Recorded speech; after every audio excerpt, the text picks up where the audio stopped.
Yeah. Okay. All right. Does anyone hear my voice clearly?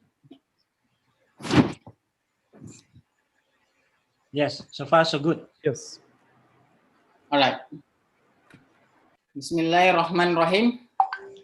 Innal hamdalillah nahmaduhu wa nasta'inu wa nastaghfiruh wa na'udzu billahi min syururi anfusina wa min sayyiati a'malina.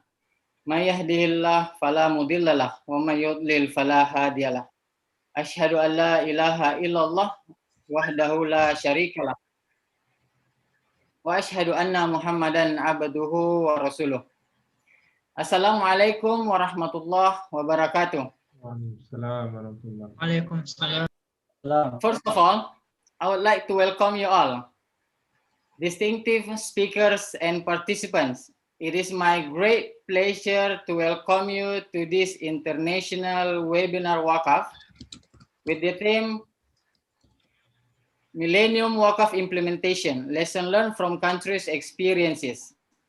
This event is organized by Indonesia Waqf Institute, cooperates with Islamic Economic Project and University of Ibn Khaldun Bogor. At the moment, in our records, a total of nearly 200 participants have registered. And in our Zoom room, almost 100 participants. We hope they can join us in a minute. Probably, most of you wonder what is Indonesia Waqf Institute. Sounds new, right? Okay, allow me to give you a very short brief about the establishment of this institute. Okay, the discourse of Waqf has been our focus of discussion since 2011. Our thought was Waqf has enormous flexibility to empower the Ummah rather than zakat, not to mention the huge potential of assets. That's why we put so much passion on it. Since then, we have produced some scientific articles. Alhamdulillah, one of them rewarded as the best paper in a workshop held by the University of Paramadina and Konrad Adenauer Stiftung, Germany in Bali back in 2014, if I'm not mistaken.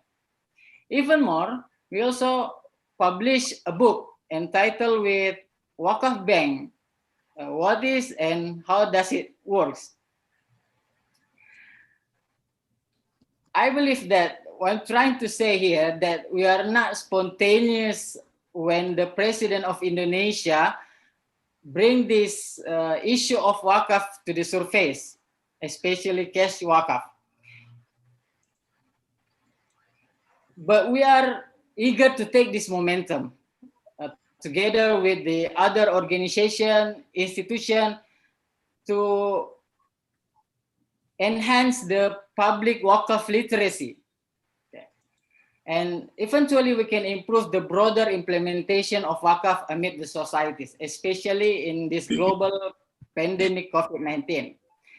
At this stage, I believe Dr. Bayu Taufik Posuma, as the head and founder of the Indonesia Waqf Institute, as the most appropriate person to give you an insight about the Indonesia Waqf Institute, include its vision and mission.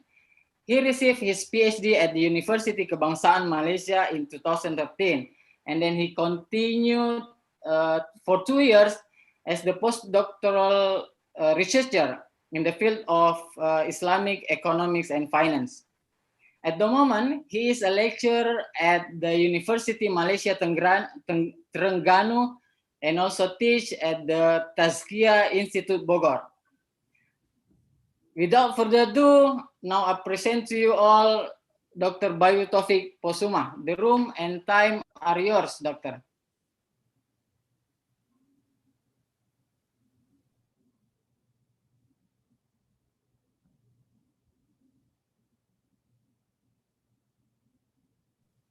Doctor? Dr. Bayu?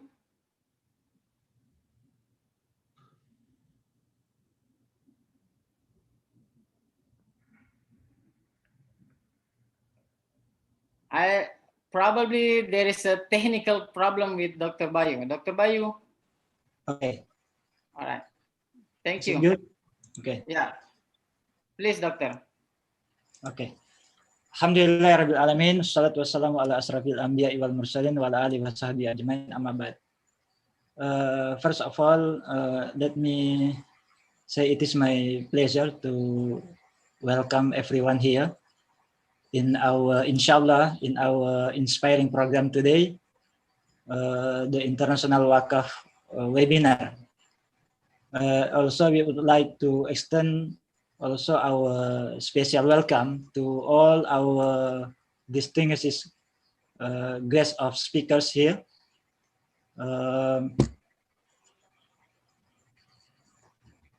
Let me say step by step the speakers.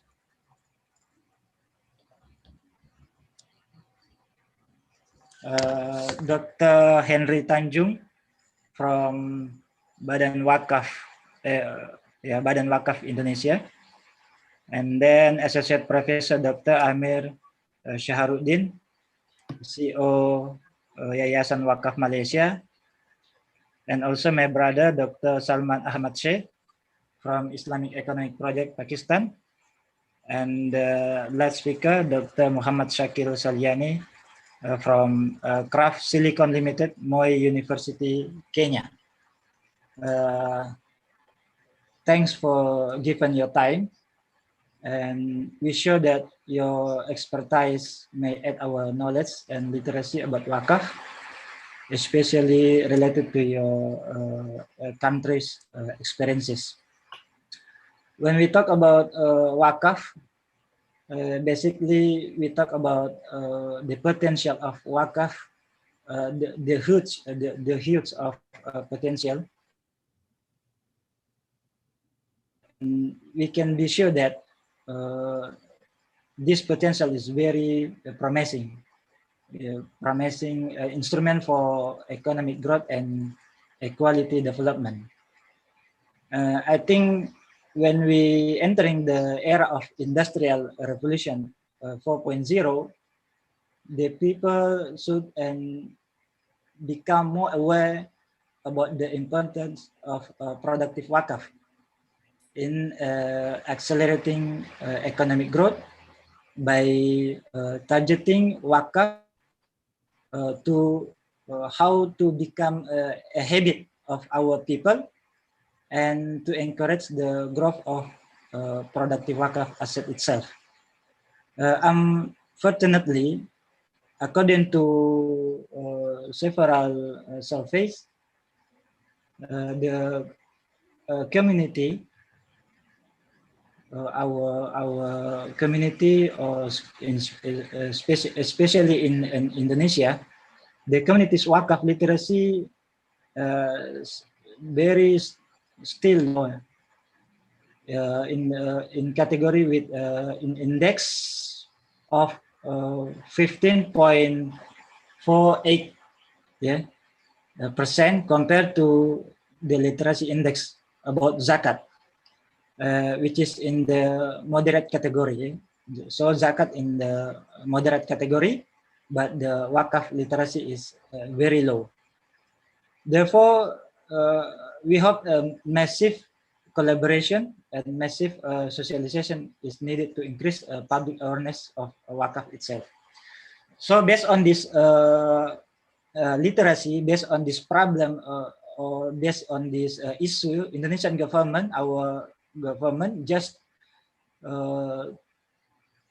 to inform to speaker from other countries, from Malaysia, Pakistan, and Kenya, our government has announced wakaf as national movement to boost the power of wakaf, so the wakaf may more contribute in our national economic development.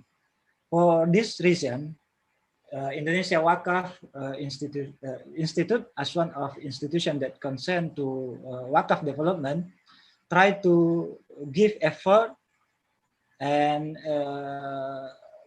contribution.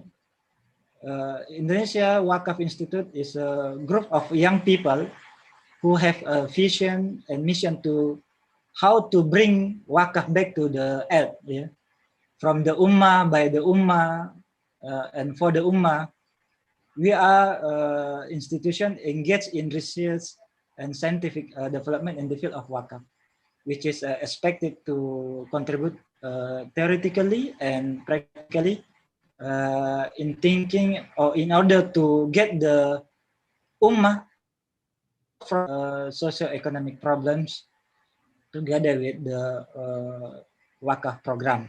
So this program is one of our effort.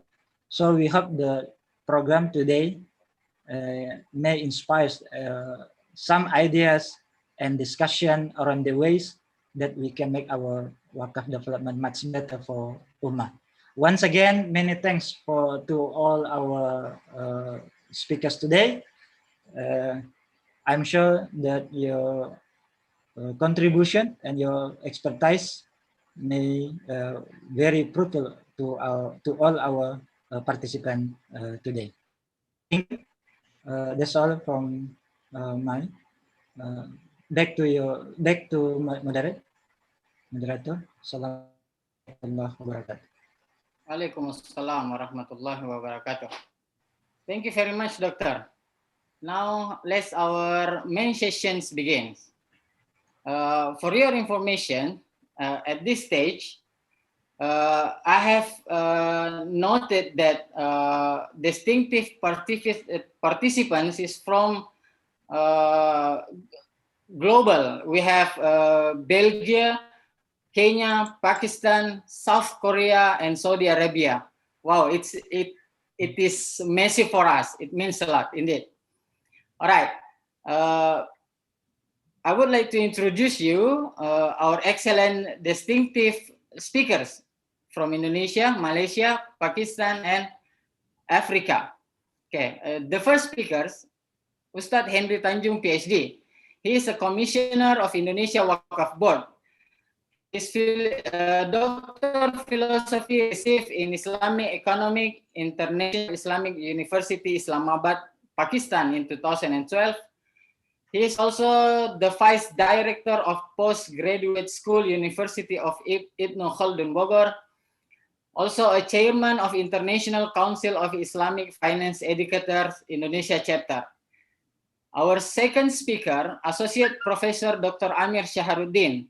He is currently the Chief Executive Officer of Malaysia Waqf Foundation. He obtained his PhD, Arab and Islamic Studies from University of Exeter, United Kingdom.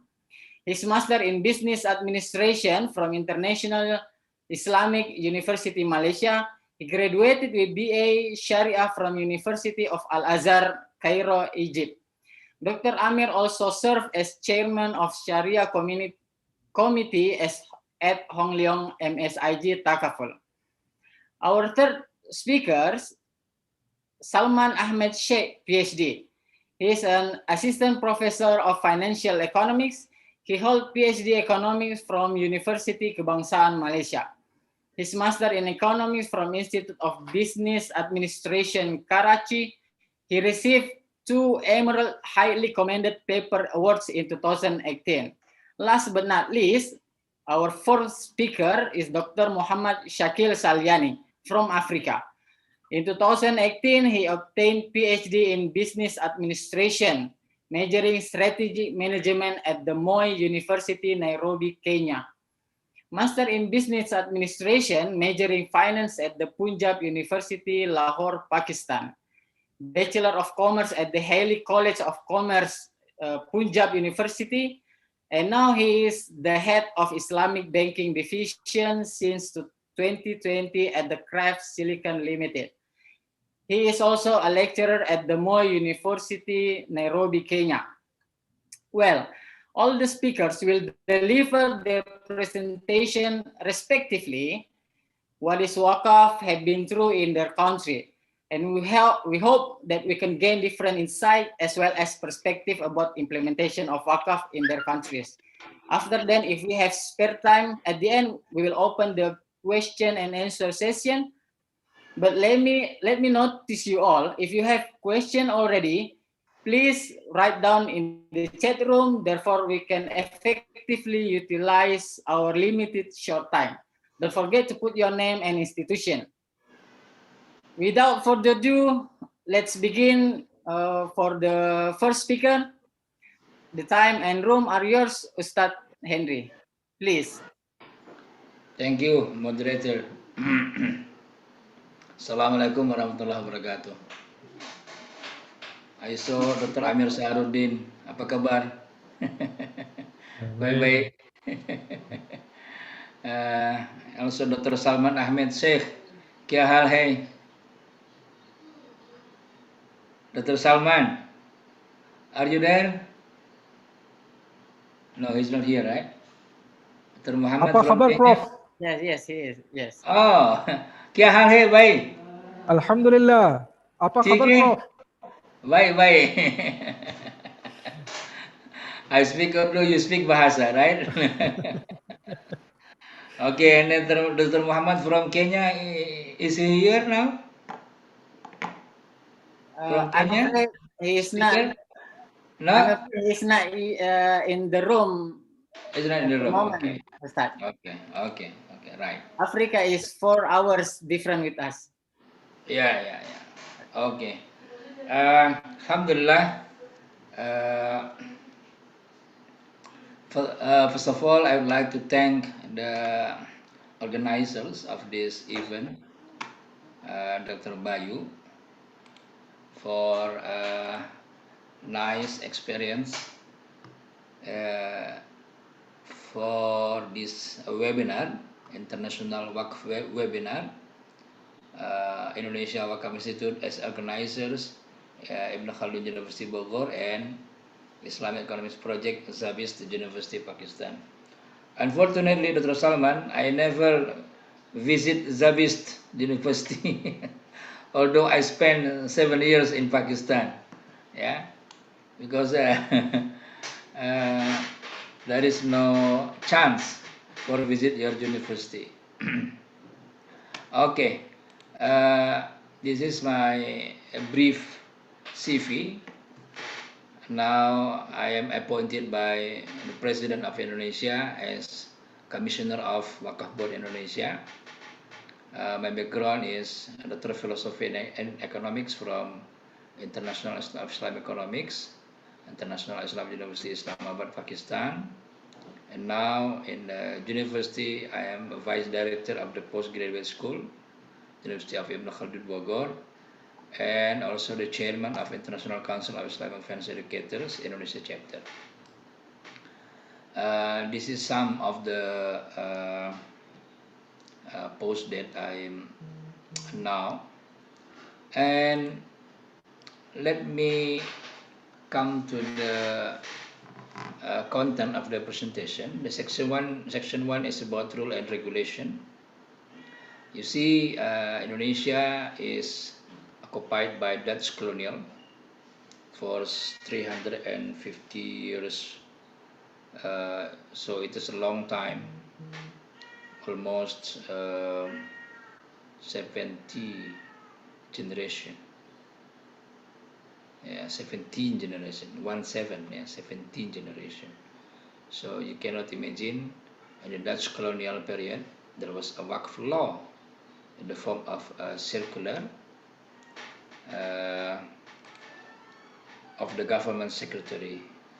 And after independence, entering the time of President Sukarno, the Ministry of Religion of the Republic of Indonesia on December 22, 1953 issued instruction of Waqf, which later became the authority of Part D, Social Worship Religious Affairs Office. The final law, the final Waqf law is law number 51. It's about Waqf. Yeah. Sorry, number 41. Number 41, year 2004, concerning Waqf and government regulation. And also regulation from government regulation number 42 of 2006, promulgated on 15 December 2006, and the fatwa of Indonesian Ulama Council concerning cash waqf on 2002. So in a positive law or positive regulation, Indonesia now recognize the cash waqf in the regulation daily in the practice. Regulation of Indonesian Waqf Board number 1 of 2020 detail the cash waqf regulation in Indonesia. Okay, now the type of asset investment and yields. Wakaf land in Indonesia is about 4.359 billion meter square. This is not million, this is billion. 90, not 60. This is data from Ministry of Religious Affairs 2016, and approximately 2,179.59 trillion rupiah. If we convert to USD, it's about 155 million, million USD. And Indonesia is about Indonesia comprises 400,000 Nazirs from Sabang to Merauke. And if you look at the pie chart, the type of Nazirs, about 66% individual, 18% organization, and 16% legal institutions.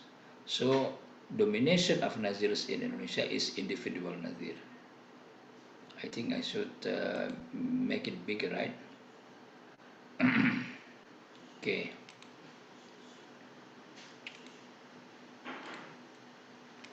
And now,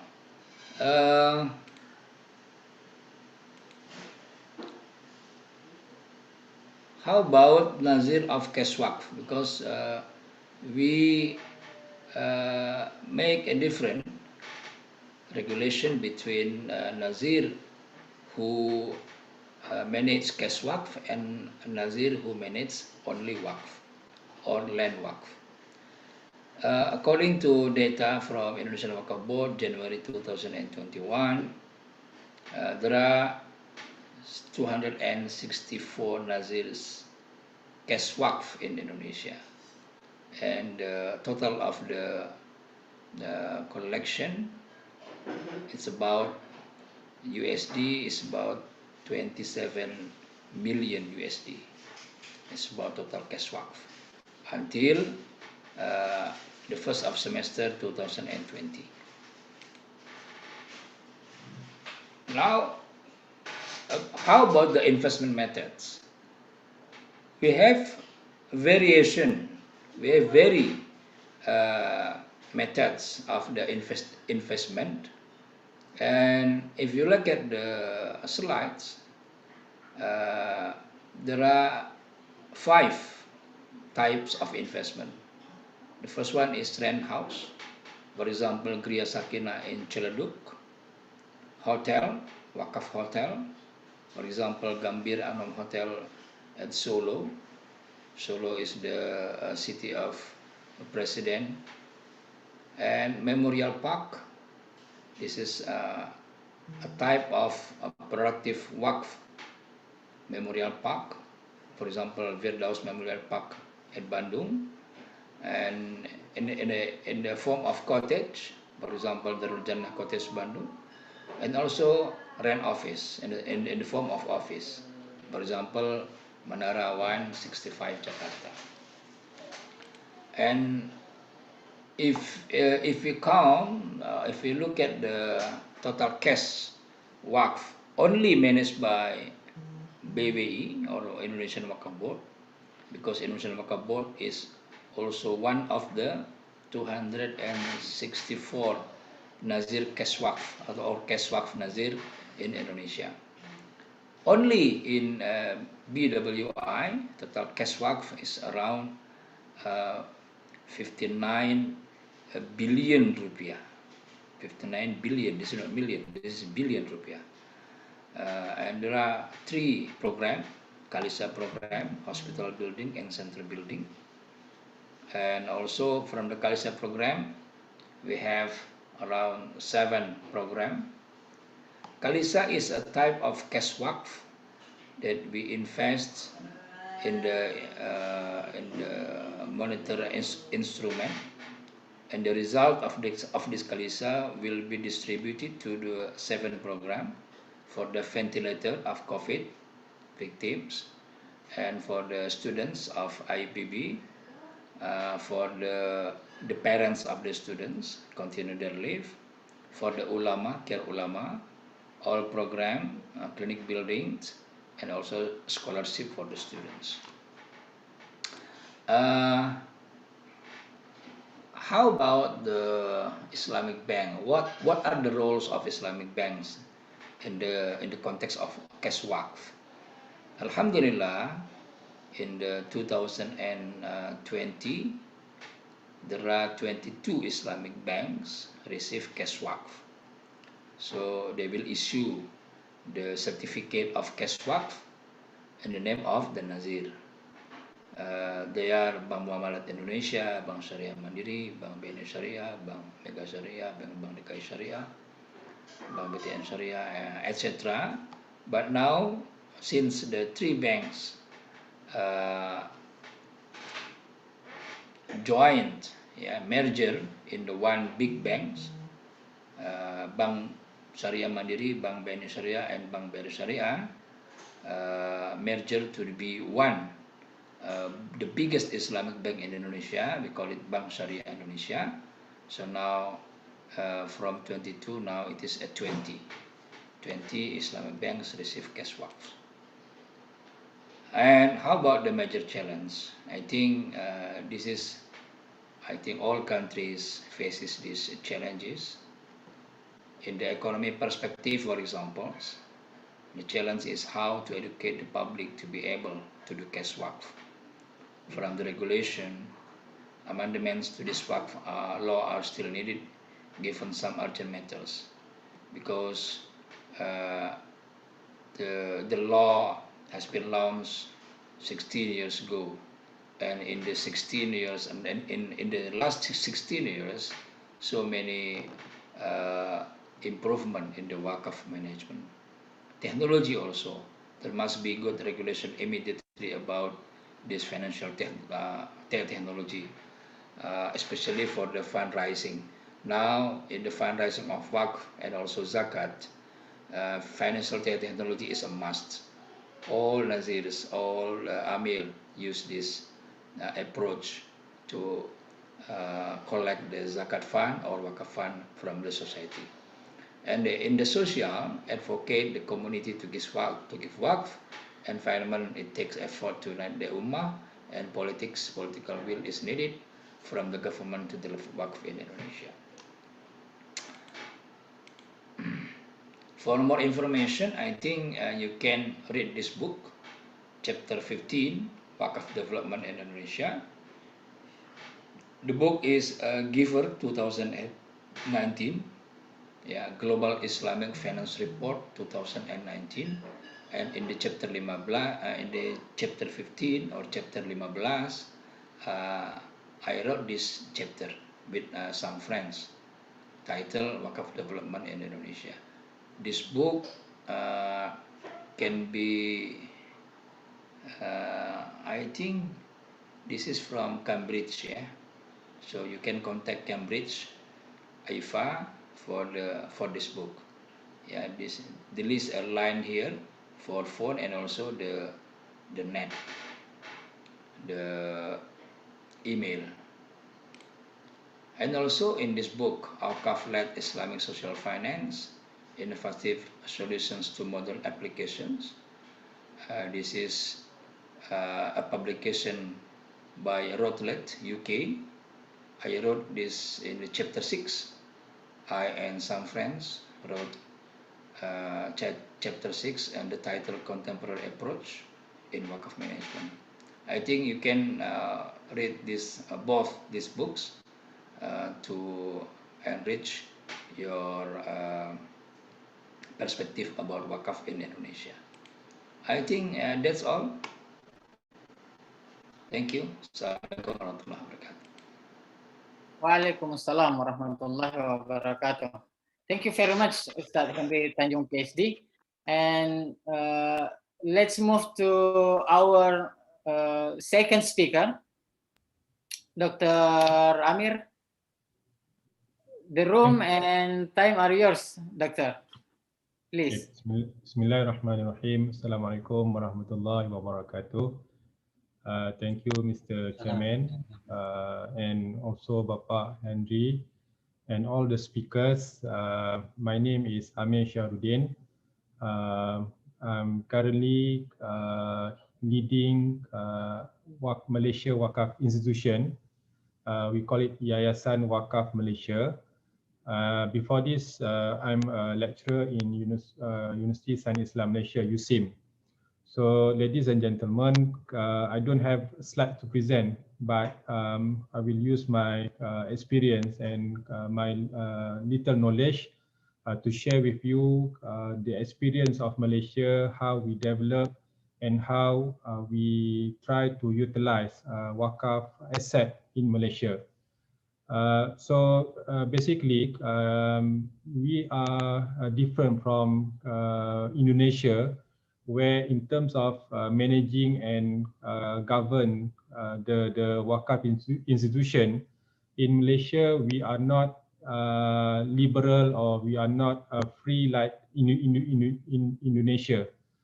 Because in Malaysia, all of Waqf projects and all of Waqf institution are closely monitored and governed by the religious authority, because it fall under religious matters. So in Malaysia, the religious matter are controlled and monitored by the state. In Malaysia, we have 14 states.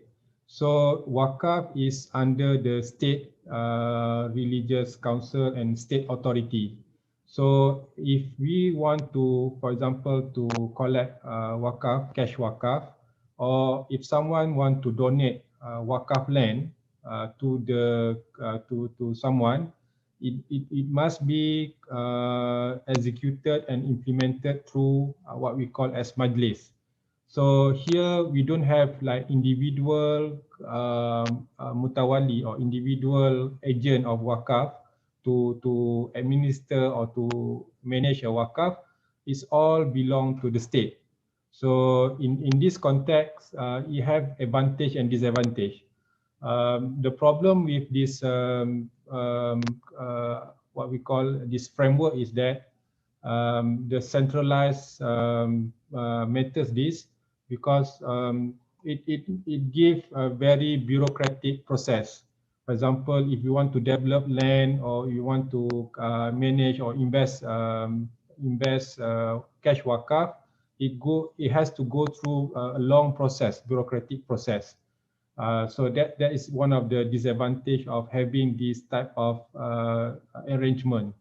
But what we can ensure to our Waqf, to our donors, is that we are better control, because we don't give the right to individual to manage the Waqf. We control, the government control, so we can make sure that the amanah, the trust is in control with a good condition, because we have a good corporate governance, we have reporting, we have structure to make sure that the amanah is protected and is managed very well. Okay, but still, in Malaysia, we do have a problem where we receive a lot of, we hold a lot of Waqf property, but the Waqf property is not developed very well. For example, we have a land, but the land is remain idle without any project or any productive project that we do in that land. The problem is, I think, is everywhere in all Muslim countries. We face the same issue where we have a lack of funding. So that's why nowadays, I think, similar with Indonesia, why we promote cash Waqf, because we see the problem. Problem is we have a lot of property, we have a lot of many asset, Waqf asset, but the asset is not so productive because we have problem of lack of funding. So that's why cash wakaf come in. We promote a lot of cash wakaf in order to try to develop the wakaf asset. So if someone asks me which one is preferable, whether to accept wakaf land or wakaf property or to receive cash, I would say that nowadays we prefer to have cash wakaf rather than the wakaf property, because sometimes the wakaf property can be a burden or liability to wakaf institution. Because, for example, donors ask, okay, they give land, but they ask us to build mosque without any funding. So it is a burden to the wakaf institution to try to build mosque or to try to build madrasah or try to build something which is productive for the ummah. So nowadays, I think in the future, we will see a lot of cash wakaf to be promoted and also to be gathered. And the problem is in cash wakaf is that is a lack of promotion. So I think if we compare with zakat collection in Malaysia, the zakat collection nowadays in the whole country, we managed to get around nearly 1 billion USD. 1 billion USD. So it's quite huge amount that we can gather.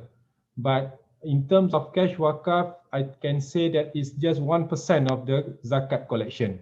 It's very, very small and very, very little. 1% if we compare with zakat amount that we collected. But this, I think, probably because of the knowledge and the awareness of among Malaysian, especially among the society, is still low. That they have a good knowledge about zakat, but not really on wakaf. Because traditionally they understand wakaf is only for the land and also to build mosques and to build a madrasah. But nowadays, when we promote cash wakaf, we said we can do a lot of things by using cash. We can invest and we can use the proceeds from the investment to do a lot of charity projects. So this is, I think, came to the point is that the cash wakaf, the level of awareness and the level of understanding of cash wakaf is still low in Malaysia. Okay, next is on the issue of the management of wakaf institution. As I said that in Malaysia, the wakaf institution is belong to the state. And if we look at the state level, those who manage wakaf asset and also cash wakaf in religious council in our majlis are not competent enough, are not capable enough. They are not professional. So we do have this problem. I'm not sure whether in Pakistan or in Indonesia, the mutawali, the agent or those who manage wakaf asset are capable or are competent enough. But in Malaysia, I can say that we still need to improve that angle. So this is where we think that those who manage wakaf, in order to develop this sector, the wakaf sector, we need to improve, we need to enhance our skills, our competency, and our capabilities of the managers. Because, for example, if someone want to invest the money, the cash wakaf that we collected, I think they are not fund manager. They just train in Sharia, or they just train in administration, but they are not fund manager. We need someone who, like a professional fund manager, who can invest cash. So who know how to generate income from the cash that we keep and we collected. Okay. So that's why I think in the future we need to train, or we need to employ, we need to recruit a professional in order to join our team in managing the wakaf. Okay. And the other point that I want to share with the rest is that nowadays we are quite aggressive, or we are quite active in improving the transparency and also improving the reporting of cash of asset, because we do have a scheme of potongan gaji or salary deduction, where our government servant, our employee, they can deduct their salary through our system. They can deduct the salary, and the salary will go to Waqf fund. So this deduct salary deduction, those who contribute to this fund, they will ask what happened to my contribution. So we need to share with them the project that we do, and how the contribution will benefit or has benefited the community. So we need to improve our transparency and also our reporting, so that the contributor, the donors, they know exactly where we benefit the money that they contributed.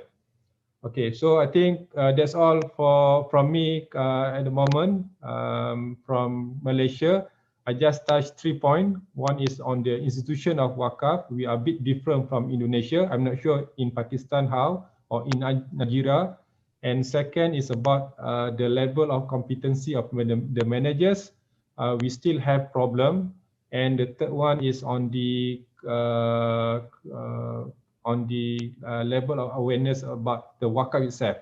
If we compare with Zakat and Waqf, the contribution of Waqf is still low. Okay, thank you very much. Thank you very much, Dr. Amir. Well done. And then what I can capture from Dr. Amir's presentation is that in Malaysia, Waqf is centralized, rather different from other countries. And the advantages, probably it can be collect with maximum effort, but probably the disadvantages is the administrative issue, right, Yeah. Doctor? Okay, Yes. let's our third speaker to deliver his presentation. Dr. Salman.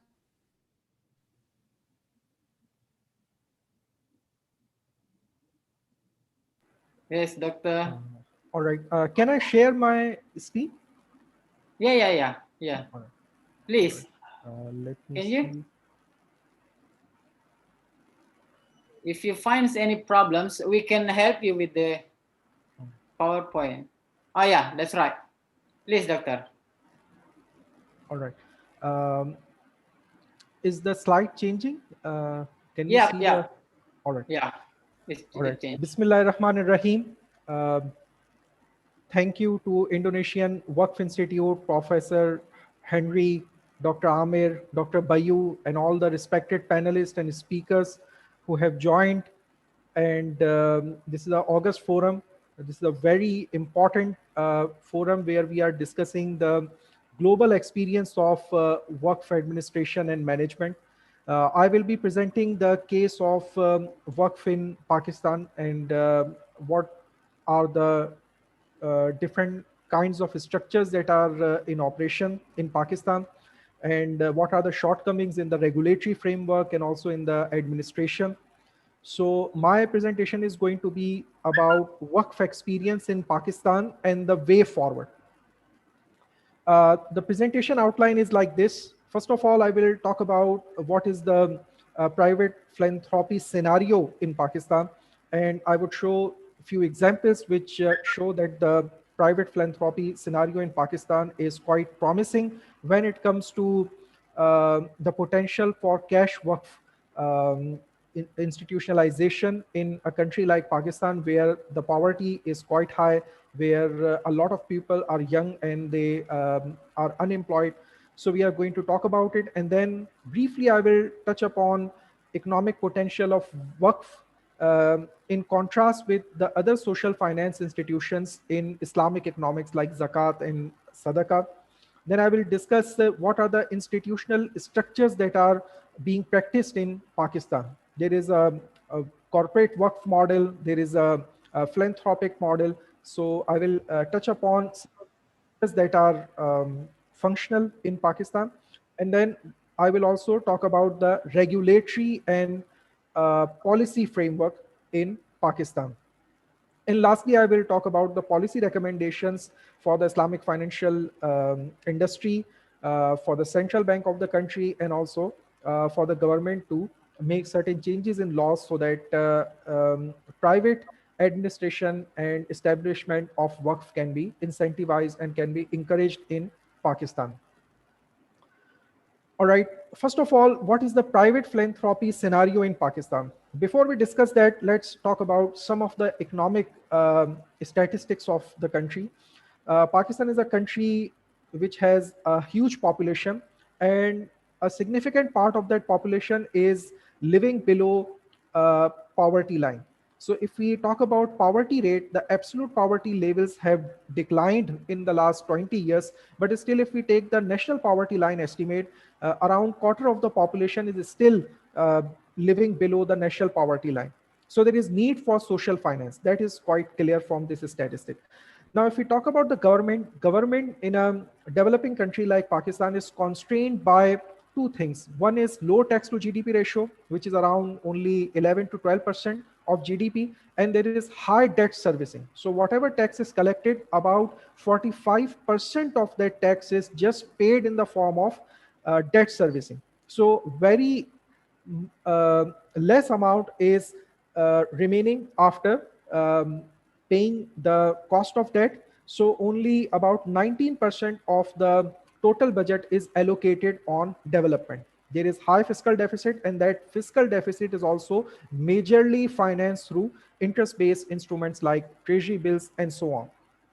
Government funds are very limited in terms of spending on development. So all of these things really show that if we talk about Pakistan, there is need for social finance, because the financial institutions are also not quite forthcoming when it comes to financing development, when it comes to financing where you don't have collateral, you don't have documentation as much as is required by the formal financial institutions. So in that scenario, it is important for the social finance institutions to come forward and complement the limited budget of the government, and also complement the gap that is created because of lack of access to formal financial services.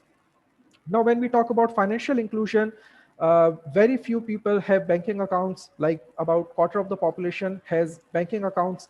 And when we talk about microfinance outreach, it is significant as compared to some of the other countries, but given the huge demand for microfinance, like about 50 million people are under the poverty line, they are living below the poverty line. So as compared to the potential demand, the microfinance outreach is only 10% of the potential.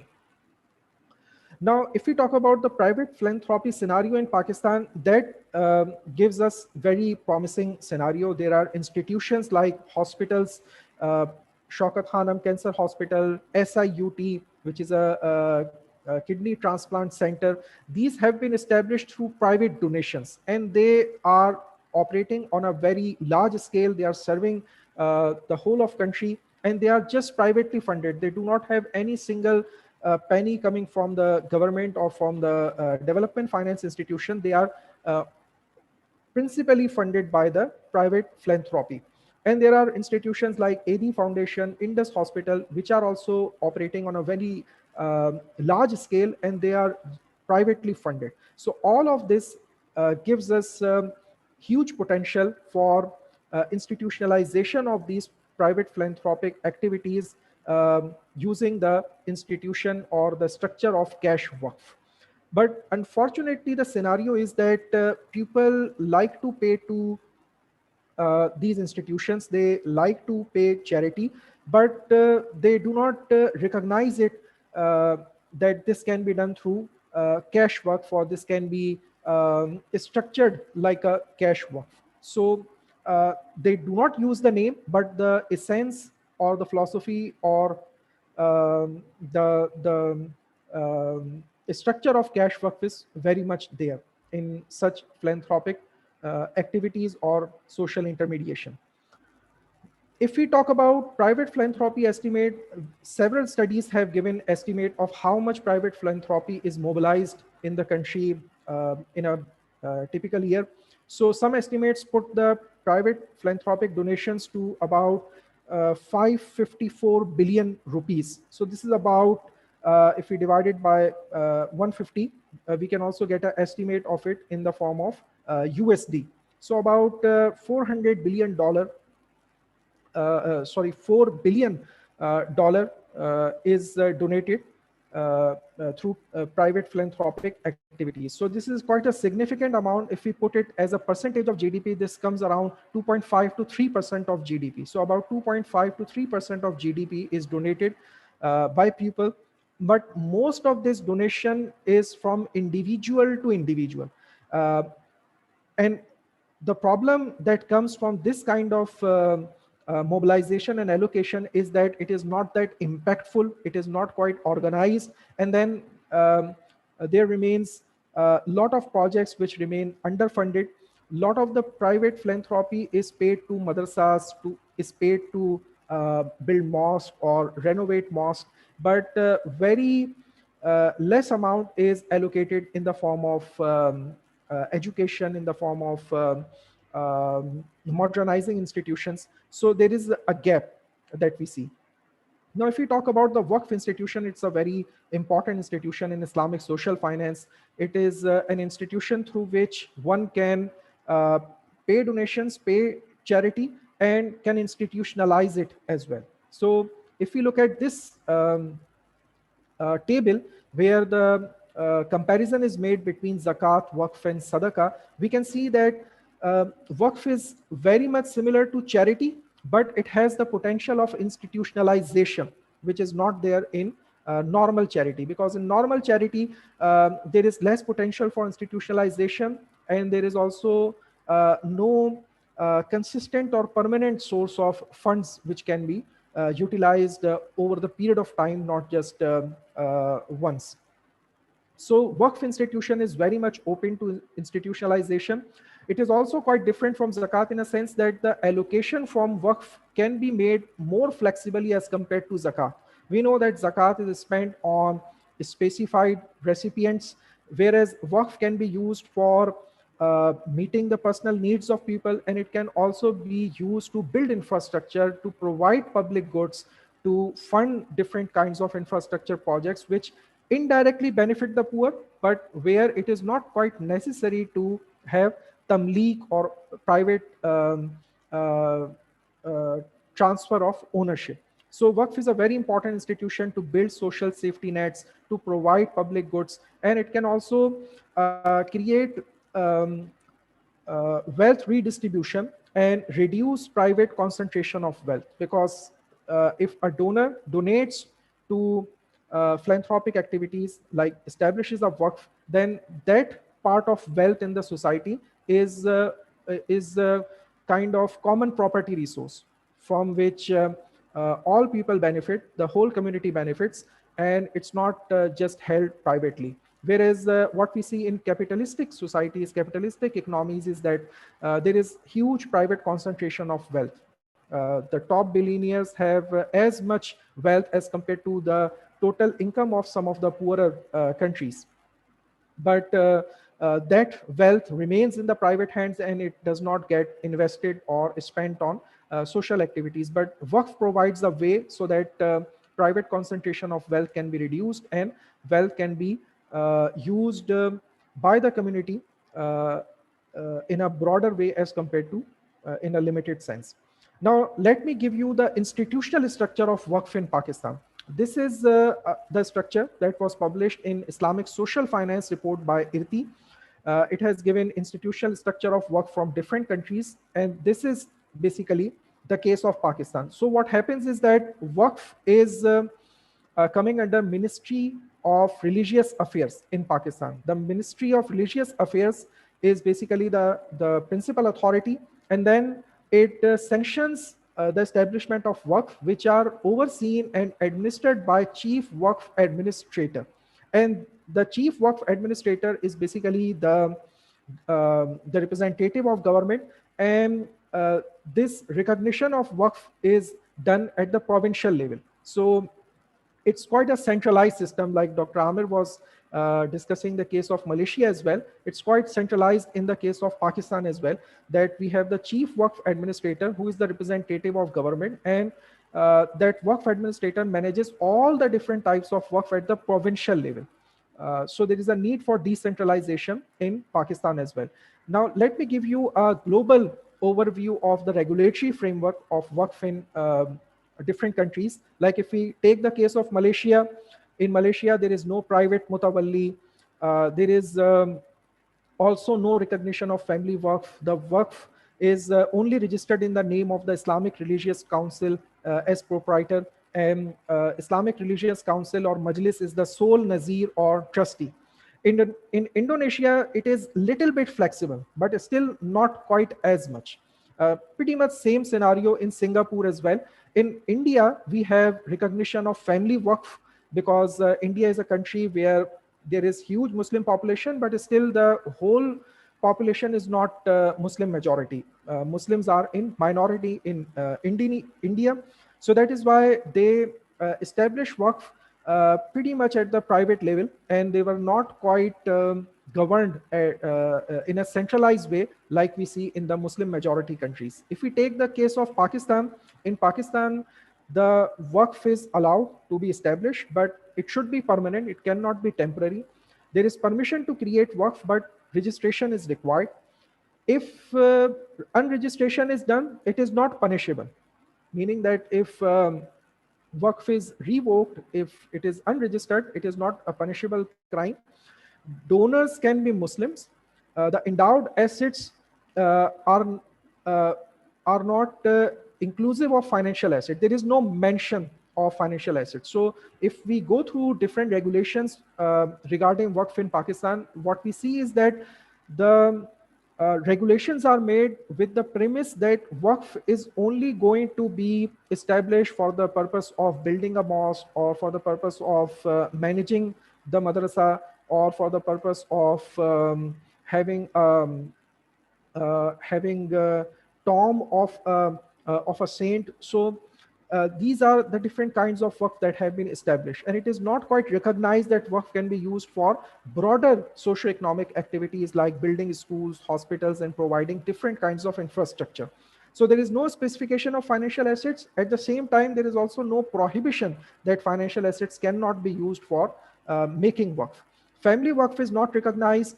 If we talk about the administration, it is quite centralized. State is the supervisor. The chief administrator is the state's agent or state's representative who appoints a manager to control, manage, and maintain Waqf asset. Chief administrator appoints a manager, and the mosque and shrines have religious purposes committee who oversee the operational activities. But there is not much provision for private mutawalli or private nazir in Pakistan as well. Now, if you look at the different models that are in operation in Pakistan, we come across Hamdard Waqf model. Hamdard is an institution that was established in the early part of 20th century. They have a corporate Waqf model. So what they do is they have a laboratory operations, Hamdard laboratories. They produce different kinds of herbal products, herbal medicines, and so on. So they sell these products on a commercial basis, and then they earn profits, just like a normal corporation. But what they do is 85% of the profit of Hamdard Labs commercial operations is donated. And these donations are then used to allocate funds for poverty relief, for education in the form of scholarships to students, and also to establish healthcare centers and to fund the operations of those healthcare centers, and also to provide medicines and other infrastructure to those healthcare centers. So what they do is they have a corporate Waqf model. The seed capital was provided initially to establish the corporation. The corporation sells products, and the profits, 85% of those profits are donated in the form of donations, and these donations are used for poverty relief, education, and healthcare. So they have a sustainable system of having a sustainable, consistent, and reliable source of funding, because the corporate operations are ongoing every quarter, every year. They keep on earning profits, and these profits are donated and they become the funds for allocation in the form of poverty relief, education, and healthcare. Now, there is another Waqf model, which is the Ehsan Trust Waqf model. This is established by Mizan Bank. So Ehsan Trust is established by Mizan Bank. It is an arm of, you can say, social finance arm of Mizan Bank Limited. Mizan Bank Limited is the largest largest Islamic bank in the country of Pakistan. It was the first Islamic bank that was established in Pakistan in the year 2002, and it has the majority share in Islamic banking. The overall Islamic banking share in Pakistan is about 16% of the total Islamic banking asset. Now, what is Mizan Bank does is it provides commercial banking operations just like any other Islamic commercial bank. But when people are not able to pay the installment or the murabaha price on time, Mizan Bank has a provision that to avoid people deliberately not paying on time, they ask people to pay to charity. They would not take it as their income, but they would ask people to pay to charity if they deliberately do not pay on time without any valid reason. So what happens is that these charity amounts are collected by Mizan Bank, and they have to find a source to allocate these funds. So what they did was they established Ehsan Trust just for this purpose. So Ehsan Trust get its donations from the indigenous charity payments received by Mizan Bank from the late paying customers.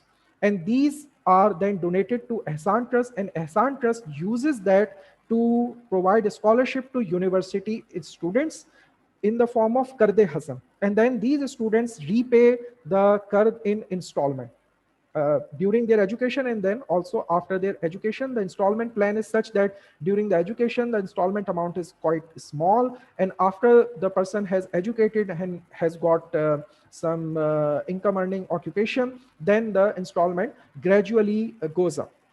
And then this thought that, well, if we can do it like this, why can't we take donations from the individual donors who are in Pakistan and who are also outside of the country working in different parts of the world? So they started taking donations from the individual donors as well. So now they have a consistent source of funding. So basically what they are doing is they are operating on the cash Waqf structure, and they also call themselves as a Waqf-based institution. But the problem is that the regulatory framework is quite stringent, quite restricted. So people do not call their institutions like cash Waqf. They would not name it like this. But if you look at the structure, if you look at their operations, they would look very much like a normal cash Waqf and the way cash Waqf would operate. Now let me also show you the Ahuwats model. They also have a cash Waqf based Karde Hasan model. So what they do is they collect donations from institutions, they collect donations from individual donors, and then they use these donations to provide Karde Hasan to different types of clients. And then these clients repay the Qard with a nominal and fixed service charge to Ahuwat. So Ahuwat has a seed capital, it provides loan, and then it gets the loan back, and then they provide loan to another client. So they have a consistent source of flow, which is coming in the form of donations. They do not take deposits. They are not a commercial institution. So they operate on the social finance principle. They do not call their model as cash Waqf, but if we look at Indonesia and Malaysia's experience, basically what they are doing is they are having a cash Waqf based Karde Hasan model, where the donations come in the form of cash, and then these funds are used to provide Karde Hasan to different clients. They also have now started another way to use donation, which is to build infrastructure, especially educational infrastructure. So now they are collecting donations to build and operate schools and universities. They are taking donations to build a university in Pakistan, and they are also renovating the government-owned schools so that these schools could be made operational and made to provide services to students in a organized and in a professional manner. So this is their crowdfunding model to provide public goods like building schools and universities. Now, if you look at the regulatory framework, as I have said, that the regulatory framework only recognizes work for mosques, for madrasas, for shrines, but it does not recognize cash work. It does not recognize that work can be used to build infrastructure and so on. So what is needed is that the government should allow private entities to establish, manage, and administer Waqf. That is very necessary. Right now, what is happening is that the chief Waqf administrator, who is the state's authority, state's representative, is having all the authority to regulate the Waqif, regulate the Nazir, and so on. So private entities are not encouraged to be a part of that, especially financial institutions. So it is needed that private entities shall be incentivized to establish, manage, and administer Waqf. It is also necessary that the authority which is vested with the chief Waqf administrator is minimized so that the private entities feel like empowered to make decisions like investment, like renovation of the land, like designing the Waqf land, making it like a mall, making it like a commercial building, which would have increase in value and which would also provide a sustainable source of funding to the Waqf. Like the case of Malaysia, where we have seen that Waqf has been used to make shopping malls, has been used to make hotels, resorts, and then these become a very good way to get increase in the value of the real estate, and also the provision of such services like hotel, shopping mall, resorts. They provide a sustainable source of funding for the Waqf institution as well. Tax credit should be provided. Right now, it is not recognized. It is recognized that if you pay to charity, you can get a tax credit, but the charity to Waqf is not recognized as such. So tax credit should be allowed so that people are incentivized that if they pay to a Waqf institution, they can also avail tax credit like it is the case in Malaysia. If a donor dedicates real estate, it is important that the taxes related to registration and transfer of property shall be exempted. This is a very important point, because when you transfer real estate from one authority to another authority, there is a transfer tax. There is a tax related to registration and transfer of property, which is not quite high in terms of the percentage value of the total asset, but in terms of amount, it can be very significant. For instance, if there is a real estate which has a value of $1 million, even 1% of that, if paid in the form of transfer taxes or registration taxes, it can become quite significant. And people might feel like, well, why we should transfer the property, because we will have to pay the taxes. If these taxes are exempted, then people would be encouraged to institutionalize what they are doing already. So that is very important. The Waqf regulation also has to basically include the provision for family and social Waqf, investment Waqf, cash Waqf, corporate Waqf. These terms are not recognized in the law, which is quite unfortunate, and that is why people feel to not do cash Waqf based donations in the formal way in by using the cash Waqf name, because it is not recognized in law. So if it is recognized in law, then people would actually do all these activities by the name of cash Waqf, and then we would have a proper institutionalization. There should be flexibility in the use of Waqf asset for investment, which is very important, as also highlighted by Dr. Amir. And this has been recognized in Malaysia, that we have to invest in Waqf properties. We have to renovate them if necessary. We have to make them useful, productive, which is very important for the sustainability of the Waqf, and also for providing more impactful allocation of funds through the Waqf. And then it is also necessary that the law recognizes Ibdal and Istibdal provisions, because let's say if Waqf is made for a particular purpose, and now after a period of time that purpose is no longer quite important in the society. Like for instance, if Waqf is built to provide clean drinking water, if let's say over a period of time this is not a big need in the society, then there should be provision that you can design, revise the trust deed. You can substitute the asset if necessary from one place to another place. So it happens that you were operating in one particular area, and after some time, because of several reasons, that land is no longer quite lucrative, quite productive, and having less value. So if you substitute it with a property elsewhere, you can revitalize the waqf. But this is not recognized and allowed right now. So this has to be recognized as well. And then there should not be any restriction on the definition of the endowed asset to only movable asset. The movable asset should also be recognized. So people do cash work based activity, but they do not call it cash work because the law does not recognize cash work as such.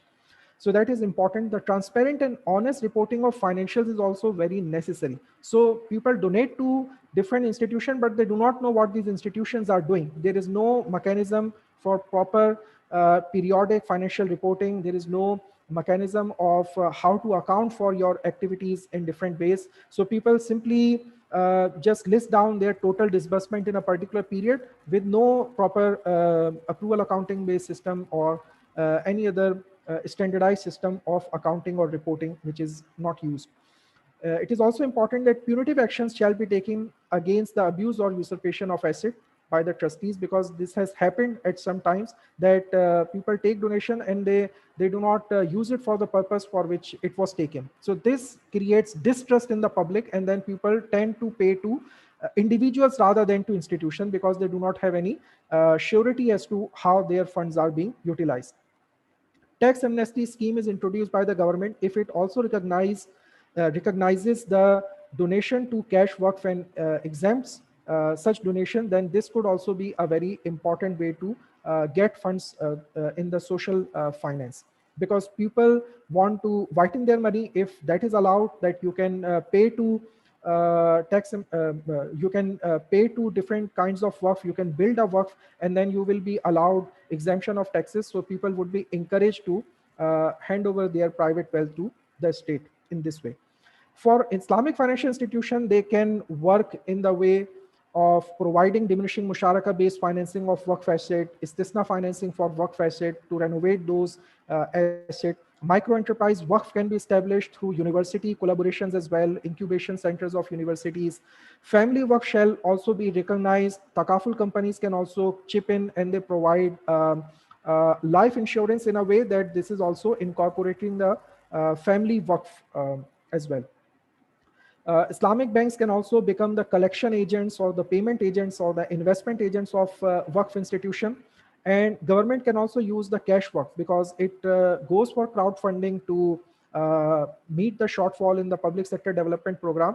They can use the cash waqf model, and people would be willing to pay to religious charity rather than a crowdfunding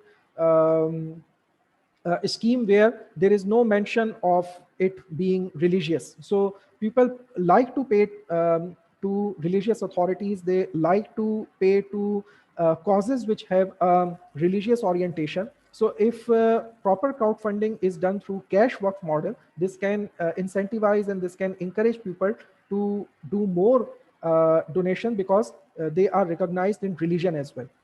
Waqf-based Islamic microfinance institutions can also be established. The regulator also has to recognize that Islamic financial institutions can chip in with these different kinds of measures in the form of products, in the form of helping out different institutions. So the central bank of the country also has to allow different kinds of provisions in laws so that Islamic banks can provide these services which are going to be directly or indirectly beneficial to the waqf sector in Pakistan. Like for instance, subsidizing the financing cost of building and renovating old waqf asset, allowing the micro enterprise waqf. Right now, the microfinance minimum paid up capital requirement is quite high. So some institutions feel like, well, they cannot really scale up to that level to be recognized as a microfinance institution. So if these laws are made little bit more flexible, then this could help waqf institutions to also come into Islamic microfinance, or Islamic microfinance institutions to come into the waqf sector and provide waqf-based Islamic microfinance. I'm sorry, Dr. Salman. I must interrupt you, but can you make it shorter? Yes. Now I'm just going to complete within a minute. Yeah. Thank you. Thank you. Yes. So in terms of family waqf, takaful companies can also come in. like I have discussed before. And my last point is about work-based Islamic microfinance. What is happening is that the regulation for microfinance institutions are also made in a way that they are running like commercial banks. There are rules about debt burden ratio, there are rules about collateral, there are rules about percent of financing allowed as a ratio of existing capital held by the micro entrepreneur. Now, what happens is that microfinance institutions also get donations, also get impact investments. And these impact investments are not done in a way that people are looking for commercial market-based returns. So they are done with the dual motive of making an impact in the society and also to earn financial return in a responsible way, but where they are not quite market driven or looking to have competitive returns. So if that is the case, if the deposit base or the funding base of the microfinance institution is not just commercial oriented, so then the rules regarding how these funds are used can also be relaxed a little bit, like the debt burden ratio and the collateral requirement can be relaxed so that microfinance institutions can flexibly provide financing. And the regulator has to recognize that in the regulatory framework so that private entities can chip in and they also contribute their role. So I stop here and hope that this was a brief introduction to how the Waqf institution is working in Pakistan, what are the shortcomings in the regulatory framework which have to be recognized and then which need some attention and which need some revision. And through a sound regulatory framework, through recognition of Waqf institution in the regulatory framework, the private entities can also play a better role in times to come. Terima kasih. I stop here and let's proceed with the next presentations. Terima kasih, Dr. Saman. All right, excellent. Very informative presentation. But I'm sorry if I missed something. My question is, how does Pakistan collect the Waqf fund? I mean, you have explained about the policy and distribution same, but probably my bad, I didn't hear you say how to collect Waqf in Pakistan. Yes. Answer, please. Yes. In Pakistan, the problem is that the regulatory framework does not recognize cash Waqf as such. So most of the laws which are there regarding Waqf, they have been made in very old period, like when Pakistan was not established even. So they were made by and they only recognize Waqf for the establishment of mosques, for the establishment of madrasas, for the establishment of shrines. So the regulatory framework does not recognize cash Waqf, does not recognize family Waqf. So what people do is they take the donations as charity. They do not call it that we are a cash Waqf institution and what you are donating to us is treated sadaqah, like yeah. So they simply call it sadaqah. And but if we look at their operations, they are pretty much basically doing what the cash Waqf institution would do, but they would not name it like this to avoid regulatory trouble or hurdles that how you are doing this, you are not allowed to do this, or this is not recognized in law. So what is your source of naming your institution like this? So they avoid the name, but they work on the essence. So they would call it sadaqah, like you have said. Interesting, Doctor. I have a lot of questions in my pocket now, so we will spare a session for question and answer later. At the moment, I believe we have we have our 4 speakers from Africa. Dr. Muhammad Shakil, are you there?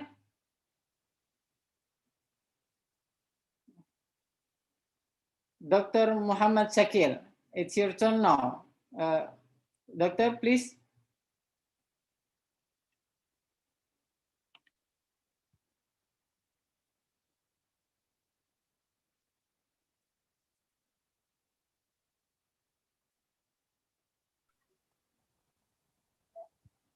Yeah. Assalamualaikum.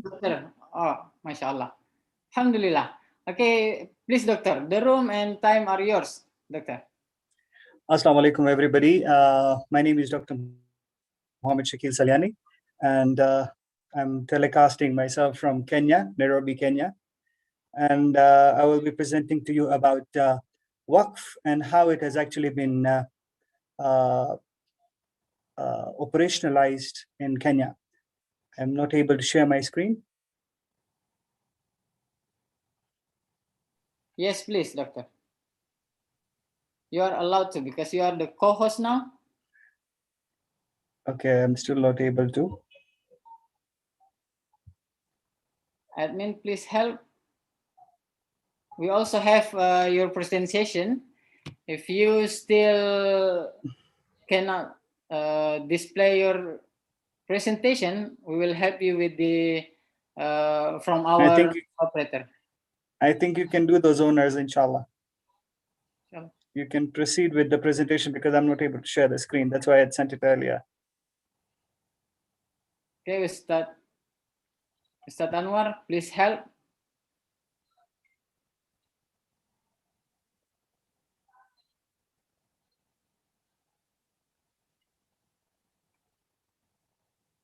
So Bismillah ar-Rahman ar-Rahim, as the presentation is being put up, Rabbi shrah li sadri wa yassir li amri wa hlul uqdatan min lisani yafqahu qawli. Alhamdulillah, this is an opportunity for the world at large to know what has been transpiring about Waqf within the Kenyan and the East African subcontinent. As my presentation was coming up, I'll start straight away from my presentation. Waqf generally was, as we've all heard about, all the elements of Waqf which have been operationalized worldwide. Waqf actually came to Kenya with the Sultanate of Oman. Now, during the slave trade in the early years of history, there was a lot of Omani Arabs which came down to the east coast of Africa, and for the spice trade and slave trade.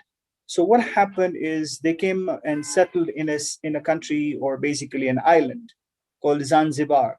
So when they landed in Zanzibar, it became evident that a lot of people didn't know how to go about it. That people passed on, they didn't know how to put the charity and the like. So the Sultan of Oman actually constructed the Waqf model in Zanzibar, which disseminated or was expanded to the east coast or the coasts of Tanzania and to Kenya as well.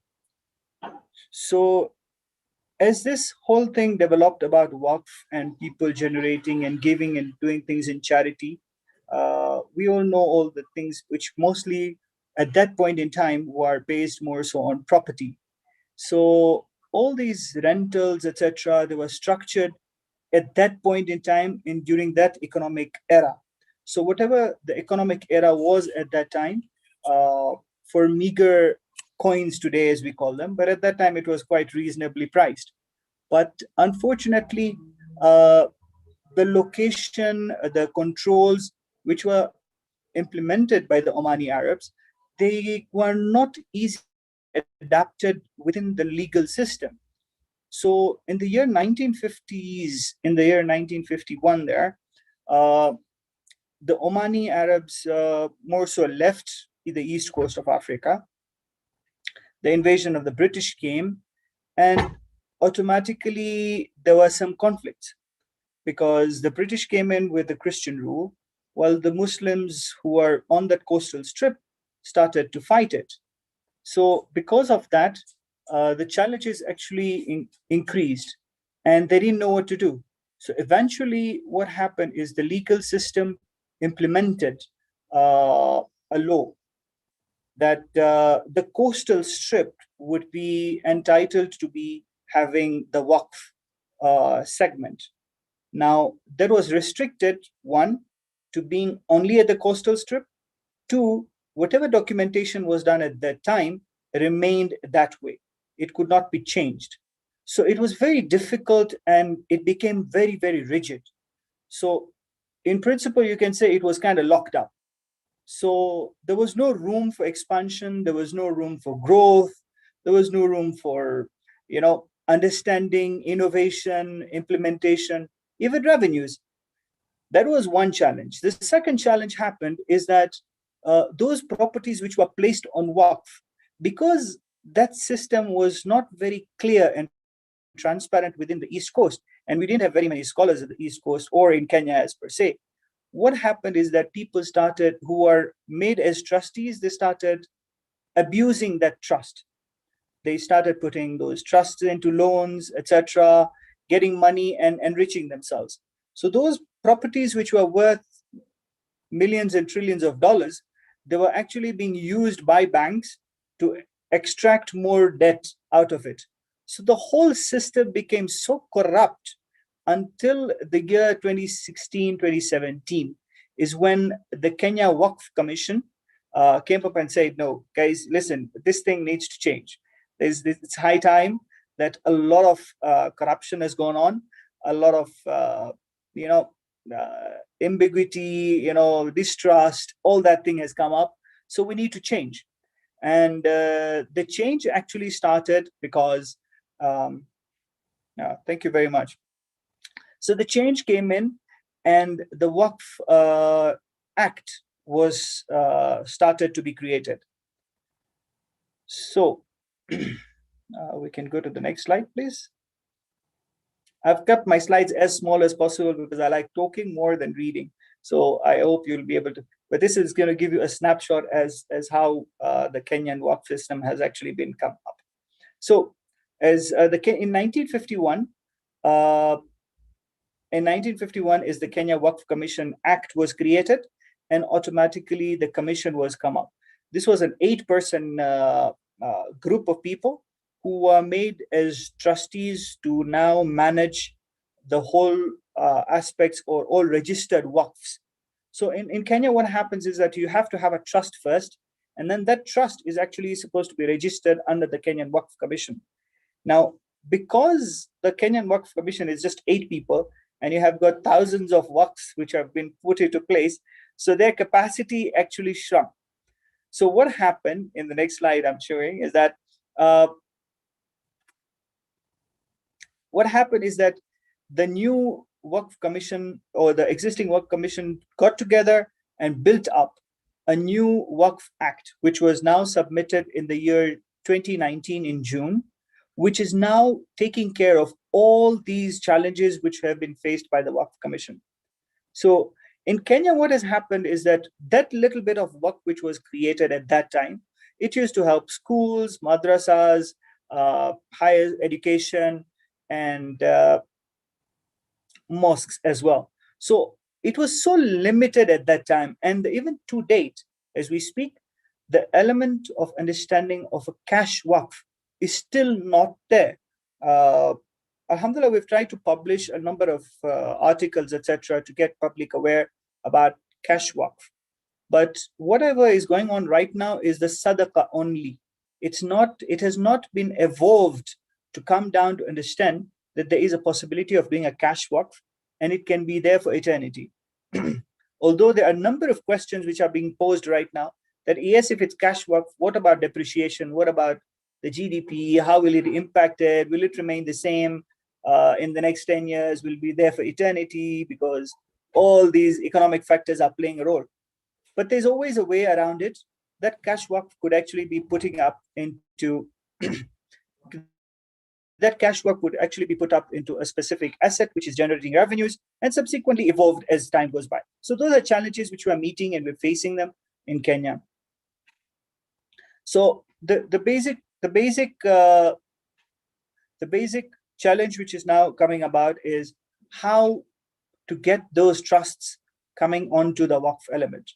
That is one problem. Second problem is those 8 people managing all those waqf properties, monitoring them, auditing them, and all that kind of stuff. That's already a challenge. So that is one part. Secondly, the notion which we've always been having is that Islam is charity. So when somebody is giving you charity, the person doing the charity cannot charge a fee. So that becomes quite a problem to get people to do a full-time job, all right, for the Waqf Commission. So the dynamics have actually changed, that it becomes challenging to tell someone, why don't you join the Waqf Commission? So he's going to say, okay, fine, that's charitable work. It doesn't come in with the notion that, yes, you can earn your livelihood by doing the right thing for the Waqf Commission. So with the 8 people which are coming in, the new Waqf Act which is coming into play is like having a group of 8 members in every county. So in Kenya, we have counties, or a province kind of thing. So what happens is that every province has a group, and then those groups now start expanding and including all the waqfs within that county. So it becomes easier to manage and support. So now, coming to the current development, as I said, the Waqf Commission has now put in the 2019 Act. Now all the registrations are coming into place. The expansion is coming around the country. The third part, I saw that there was a question which came about how universities are coming into play with Waqf and how it can be done. So I think the sukuk and combination of Waqf and sukuk is actually a new development in Malaysia. And I appreciate Dr. Laldin. I was attending his presentation, and he said that the new development of Waqf, combination of Waqf and sukuk, would be the right way forward to now structure how we can benefit the Ummah in general for universities and hospitals. So these are the structures which we need to investigate more, study, and implement them, because mashallah, all our scholars around the world have been able to give a lot of more contributions a lot more contributions to this Waqf projects. The other thing is, the Waqf Commission of Kenya, we are also participating in collaboration with banks, insurance companies, and international bodies to now bring in Waqfs within the country, especially cash Waqfs, which was then going to be now utilized for so many other projects. So I know my presentation is pretty short, but because the Waqf structures within the country have been so limited, and the only thing which even the Islamic banks around the country are doing, we have 3 Islamic banks in the country. There's Gulf African, First Community, and Dubai Islamic. And we have 1 Takaful insurance company. So all these institutions, even, they are not utilizing Waqf as a structure, but they're more so using sadaqah, as what Brother Dr. Salman just mentioned a while ago, that the element and understanding or knowledge integration or penetration is pretty minimal for the public to understand that, yes, a Waqf can be beneficial. And instead, now those institutions move into the sadaqah element, whereby they charge a penalty or a fee, an extra additional fee for delayed payments of the debt, which is supposed to be paid to the bank. So in general, to give it a summary, that a Waqf in Kenya has been there for a very long time, but it is so restricted to specific assets, to the extent today we are not having any new Waqfs being registered. So the Waqfs which were registered in the early years of between 1920s all the way to 1950s and 60s, there are no new Waqfs which have actually been put into place. But the implementation of the new act is going to give us the room and the expansion. And I believe I have managed to share this presentation and this webinar to as many people as I could in Kenya, so that they can learn out of this process. And inshallah, I hope and pray that we'll be able to bring down Waqf in a much more clear and easy manner. So my last slide, Jazakallah khairan. Akhiru dawana. Assalamu alaikum. If there are any more questions about Kenya, if anybody feels like to ask, I would be happy to answer them. Thank you very much, Dr. Muhammad Shakil. Well done. And we have a lot of questions here, and it means that now we move to the second session, question and answer questions. I will try to divide into several sessions. Probably this first session is 3 questions. The first question is from Taufikur Rahman. Right. So, what is the reward for the Waqf giver if they donate land can no longer be used or no longer has economic value? For example, being hit by the natural disaster. Okay, he doesn't pointed this question with whom, but you can answer personally, Dr. Salman, Dr. Amin, Ustad Henry, if this this happen or face in your countries. Okay, and then what is the measure of reward for wakaf measured from the function of the asset being donated, the size of the asset being donated, or sincerity of the wakaf toward Allah Subhanahu wa Ta'ala? Okay, this is 2 questions from one person, one participant. Another question, is there any product such, it's quite popular now, cash wakaf link suku? I believe in Malaysia does, also in Indonesia. I don't know in Africa or Pakistan, but we have, we can share knowledge and information about this question. And then I think these 3 questions first answered by each speaker, and then we move to other question if we have more times at the end. Please, which one of you speakers would like to take the first hit? Dr. Amir, please. Okay, thank you very much. I think Bapak Henry dulu ke dulu? Indonesia dulu. Okay, Dr. Amir dulu. Sebab this kind of product is very popular in Malaysia right now, I believe. Alright. Okay, Bismillahirrahmanirrahim. I will answer on this cash wakaf and cash wakaf link with sukuk. So this is one of the innovation. We try to introduce this where the investment in sukuk we try to link with wakaf. So we do have one product nowadays, and this is governed under the Securities Commission of Malaysia, where any investment in sukuk is tied up with wakaf. So what happened is that investment in sukuk will be channeled, the fund of sukuk will be channeled to develop wakaf properties and wakaf asset. For example, there is a proposal to build a hospital which is very expensive. So we ask the religious authority, they don't have fund. So in order to raise fund, we create or we issue sukuk, and this sukuk will be, the fund will be invested to finance or to build the hospital. So this is quite popular nowadays.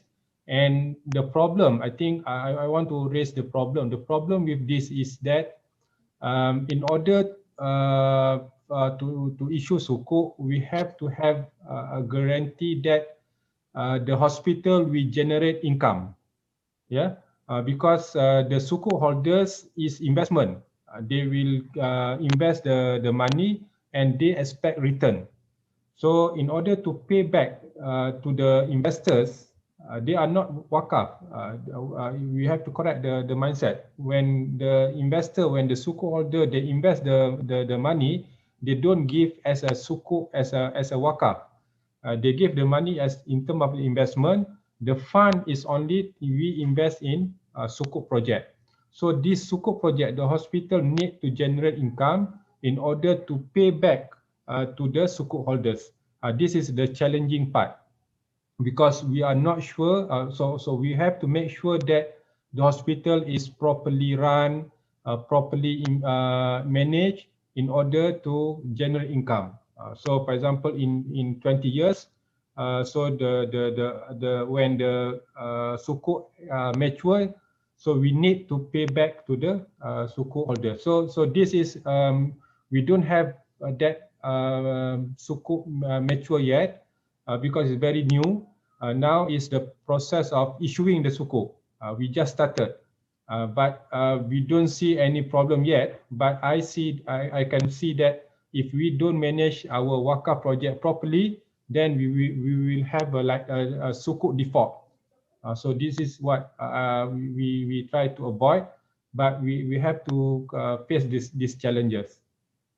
Okay. So the rest of the question I serahkan kepada Bapak Henry to answer that.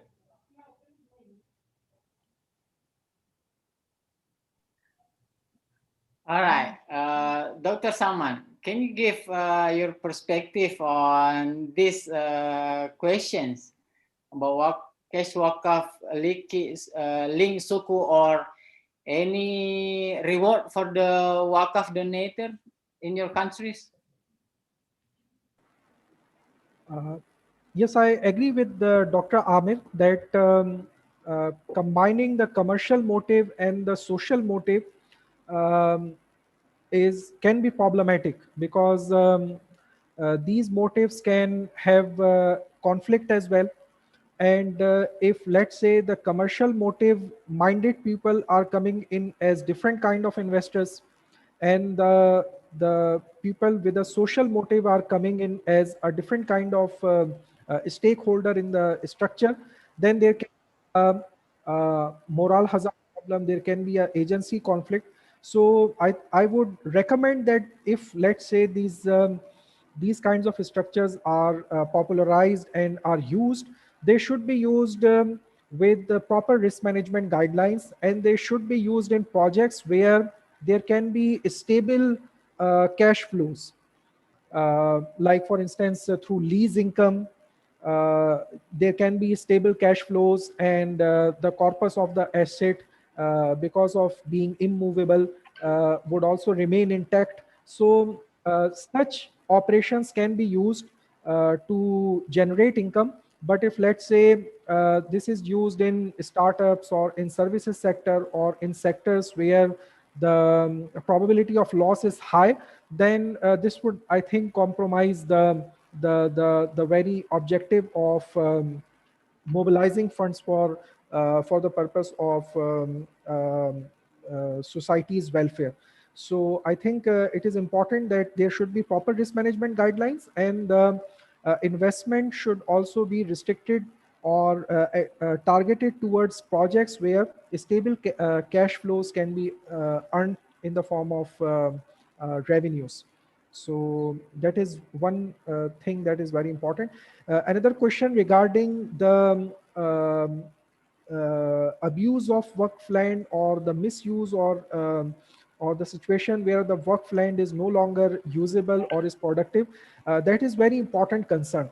Because what happens is that if a person has donated real estate or property or any movable asset like cash to Waqf, that person is then no longer expecting any reward out of it in the material sense. So the monitoring has to be done by some institution, some other stakeholder, because the Waqif is no longer having any ownership of that property, any reciprocal expected benefit out of that property for himself or herself. So it is important that then the property is not misutilized or is underutilized. So there is importance of not misusing the asset, and there is also importance of using the asset in a way so that the asset remains productive and remains useful. So that is where both the risk management guidelines are also very important, and the flexibility in terms of investment, in terms of substitution and exchange is also important, so that the Waqf does not remain dormant or does not become valueless because of certain changes in economic factors around the Waqf property. So the exchange of Waqf asset with another asset, the substitution, the investment of the Waqf asset, and the flexible use of the Waqf asset can make sure that the Waqf asset remains productive, but at the same time, risk management guidelines should also be there so that the Waqf asset is not misutilized, as also highlighted by our brother from Kenya, that the value of the Waqf property was quite high, but still because of certain issues in governance and regulation, it got that problem of misutilization, and then public confidence also goes down. So that is very important. All right. Dr. Salman, there is another, before we move to Dr. Muhammad Shakir, there is a specific question for you. What do you think about Waqf University in Pakistan? Which could be the best model for Waqf University in a country like Pakistan and Bangladesh? Very short question, Doctor. Yes, there are two ways we can talk about universities' involvement. One is that we are trying to build a university from start. For that purpose, I think cash Waqf is a better model. Another way universities get engaged in Waqf is in terms of providing some social services to their stakeholders, like students, like their alumni, like other people in the nearby location. So cash Waqf can be used to generate funds for the establishment of universities. Real estate Waqf can also be used to provide land for the construction of university. And then we also have examples of universities in Malaysia like USIM and other universities. They also have their own cash Waqf institution. So what they do is they get donations from the alumni, they get donations from the corporate sector, and then they use these donations to provide Karde Hasan to their students who are in the business faculty, who have business ideas, who pitch their ideas, and then they win the competitions to get funding for their startups, and these startups are then funded from the cash Waqf model through Karde Hasan. So Karde Hasan model can also be used to provide them funds. Mudaraba and Musharaka model can also be used if, let's say, the project is having less risk and consistent revenue base. Like for instance, if university has a location where they would be building hostels for students. So there is a ready demand and the consistent revenue base can be generated. So in such ways, even Mudaraba and Musharaka model can also be used, but in other situations, Karde Hasan model is used. So these are some of the examples that we see. I think cash Waqf based model is quite useful for establishment of universities. All right. Do you have comments, Dr. Muhammad Shakil, please?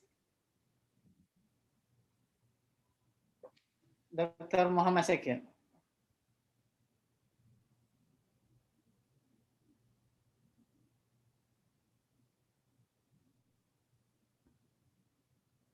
Please unmute your, yeah.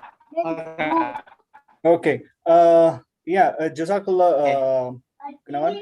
And I think most of the questions were brilliantly answered by Dr. Amir and Dr. Salman as well. So I received one question about family Waqf in Kenya. So apparently we do still have the challenges of family Waqf, and since the initial properties were associated with the Sultanate of Oman, and most of them were structured in such a way that it was restricted to land and buildings, which some of them have disintegrated, and it's very difficult to bring them up. So as far as cash Waqf is concerned and family Waqf is concerned, that's not yet applicable as yet. But we are praying very hard, inshallah, once the act is actually accepted in the parliament. It had been presented in 2019 and expected to be released last year. But because of COVID situations, everything went haywire. But inshallah, with everybody's duas, inshallah, we'll all be able to benefit from the Waqf model and get that act into place. Inshallah. So, inshallah. Thank you so much. All right. Let's move to our next question. Zem Khalis from Student Stain Sar Kepulauan Riau. He questioned that what do you think about who is the best part of the management of Waqf nationally? Institution or government institution? Like Dr. Amir said, in Malaysia, it's quite about centralized management. In Pakistan, they have institution as well as independent institution, and also in Africa. Okay, please, Doctor. Yeah, I think it's a very good question. How, whether the institution or the individuals or the government should manage Waqf property and Waqf asset. I think in order to answer that question, it depends on the country. In Malaysia, we think that we should adopt this Islamic banking framework, where we have the regulator, the central bank, and this central bank will issue license for individual bank institution to manage Islamic bank. So I think this is the best way to be adopted in Waqf sector. For example, we have the government as the regulator who issue policy, who regulate, who monitor the institution. And then they give power authority to the institution, and they give license, and they monitor very closely. For example, they ask the annual report every year. They give a template how should the institution manage the Waqf asset, and if the institution breach the rules, so we can take the license back. We can enforce them. We can jail the board of directors, the managers. So meaning to say that for me, the government should act as a regulator, and then they give power to the institution, to the companies to manage the Waqf asset. So, but with the condition that we should have this enactment, the law is very clear and is enforceable. If the company or the individual corrupt or breach the contract, so we can take action against them. So I think this is the best way how to move Awqaf properties. Thank you. Okay, Dr. Salman, what do you think about it? Yes, I agree with Dr. Amir that we should have government as the regulator and as the owner of the property, but the operational decision making or the investment decision making should be with the private institution. Now, in the private institution, there are two possible ways. One is that there can be an individual mutawalli, and there can be a corporate mutawalli, or a institution or organization as a mutawalli. So I would recommend that yes, we should go for institution or organization based management rather than vesting the authority with individual. Now, the earlier laws, if we look at in the subcontinent covering India, Pakistan, and Bangladesh, what we see is that the law talks about individual as mutawalli too. Even though not a lot of powers are given to individual mutawalli, but it is recognized. But I think now we have seen a lot of changes, and especially to scale up the operations in terms of mobilization of funds and allocation of funds, and for institutionalization and professional management of funds, it is important that institutions are involved. So the law should recognize and also spell out that what are the different kinds of operational decisions or investment decisions that can be made by private mutawalli organization. And if, let's say, some major decision is to be taken which has strategic implications, then they should require approval from a state or some state authority. So monitoring and regulation should be at the government level, but the decision making for operations and investment should be at the decentralized level. But there should be proper risk management guidelines, and like Dr. Amir has said, that there should also be laws which which can take punitive actions against the misuse of authority. And that is also very important. So I would agree with Dr. Ahmed. Dr. Mohammed, do you have any additional comments for this issue?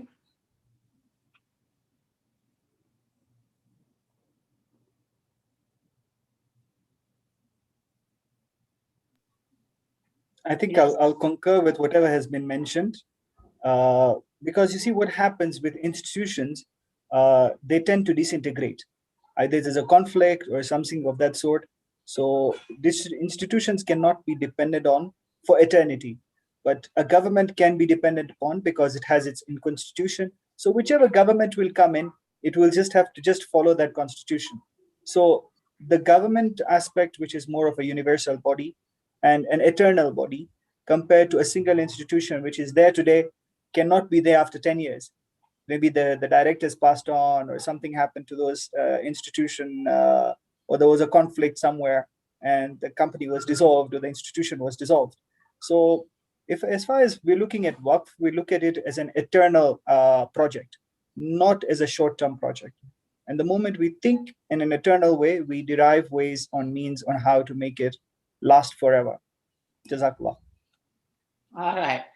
What I can conclude from this question is, the best way is the more we have Nazir or Wakaf donate, the more we can improve our Wakaf. But when it comes to the any this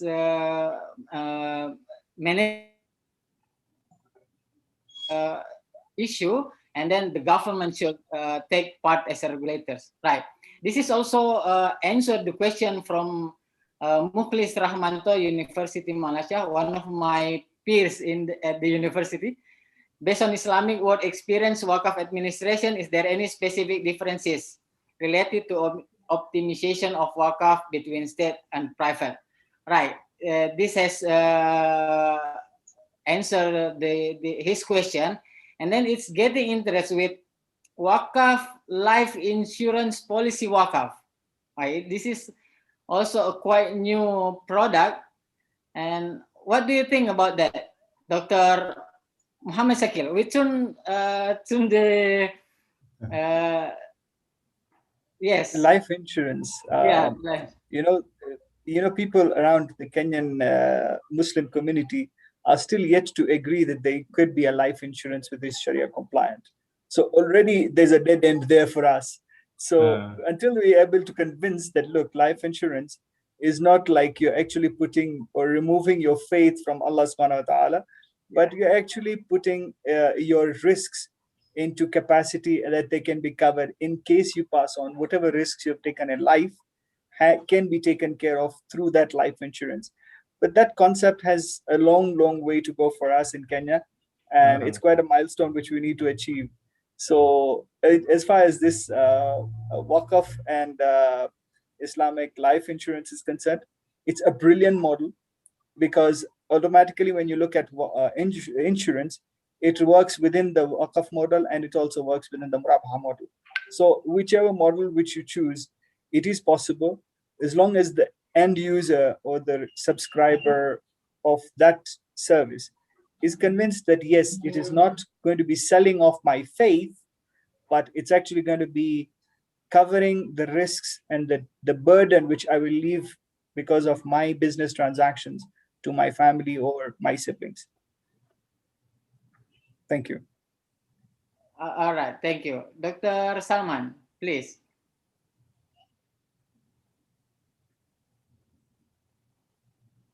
Yes, I would agree with Muhammad Shakil that we can use the Waqf-based takaful model to provide insurance product by utilizing both the takaful structure as well as the Waqf structure.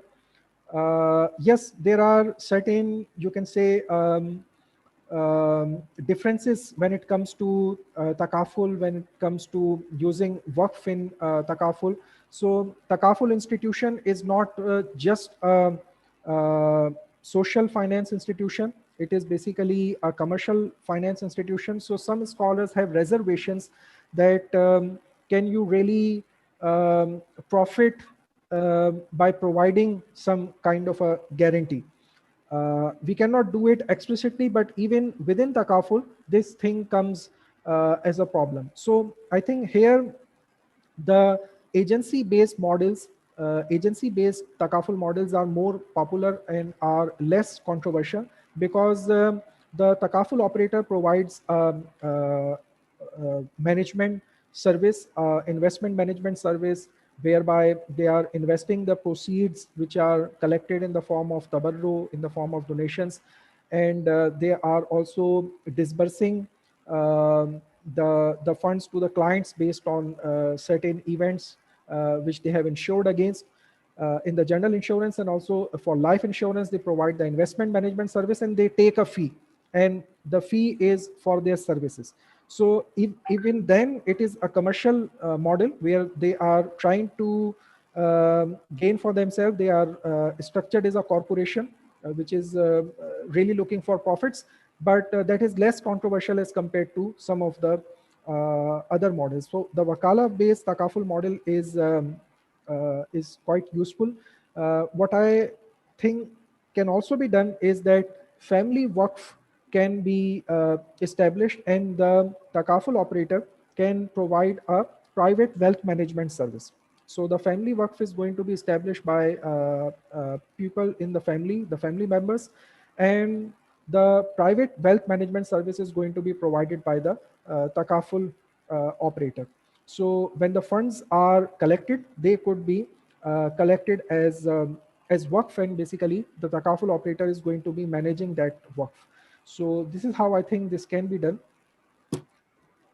All right. Please, Dr. Amir. Yeah, actually we do already have this product where we combine between takaful and waqaf.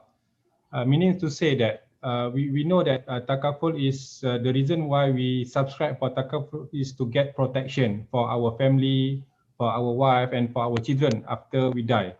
So this waqaf come where, for example, after we subscribe the takaful, we pay monthly every month to the takaful operator, and the takaful operator will allocate or will invest the fund. And after something happened to us, so our family, our children, our wife will get the benefit. So as the subscriber, I can instruct the takaful to give some of the portion to wakaf institution. For example, after I die, I will the benefit. For example, the calculate is around about 100 USD. So 20%, I can give 20% of the benefit, allocate the benefit to go to the charity, to the wakaf institution. This is actually we already done this, and this is contribution that the donors, the waqif, will give after he die, and this contribution come from the benefits of the takaful product that he subscribed. Okay, I think this is one last question. I mean, there are questions which focusing on the fiqh perspective. How do you think that, how do you deal with the different perspective of school of thought in terms of insurance wakaf, cash wakaf from company or conventional companies that donate their wakaf? Anyone, Doctor, who would like to answer this? I'm not very clear with the question. The moderator, why is the question? How do you deal with the differences of school talk perspective, mazhab, perbezaan mazhab about this cash wakaf? There are a lot of discussion issues about cash wakaf from commercial companies, etc. Okay, I just briefly answer this question. I think we know that when we study the wakaf in the fiqh, it started with the immovable asset. wakaf of land or wakaf of property which is not movable. So this is happened and implemented and executed during the Prophet times.